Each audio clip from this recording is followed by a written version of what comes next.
मला खूप जणांनी विचारलं, "ताई आम्ही क्रिस्टल्स वापरले, पण काही जणांना फरक पडला, काही जणांना नाही. असं का झालं बरं?"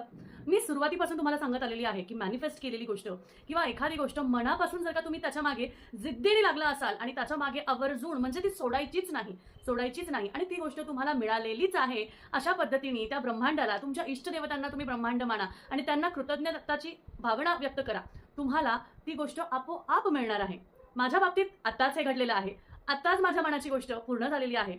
खूप दिवसांपासून म्हणजे असं मी म्हणेल, की एका वर्षापासून ज्या गोष्टीची मी वाट बघत होते आणि ज्या गोष्टी अशा मला वाटत होत्या, की त्या अशक्य आहे, तीही सुद्धा माझ्याबरोबर झालेली आहे आणि चांगल्या पद्धतीने, चांगल्या भावनेने झालेली आहे. तर मी तुम्हाला नक्कीच सांगू शकते, की माझ्या जर इच्छा पूर्ण होऊ शकतात, त्याला 1 वर्ष लागू शकतं, 6 महिने लागू शकतात, तर तुमच्या का इच्छा पूर्ण होणार नाही? मनातली भावना, मनातल्या इच्छा, दृढ शक्ती आणि विश्वास ह्याच गोष्टी खूप महत्त्वाच्या आहेत. ह्याच गोष्टींवर चालायचं आहे आणि आपल्या सर्व इच्छा पूर्ण करायच्या आहेत. नशिबाची साथ हवी किंवा नको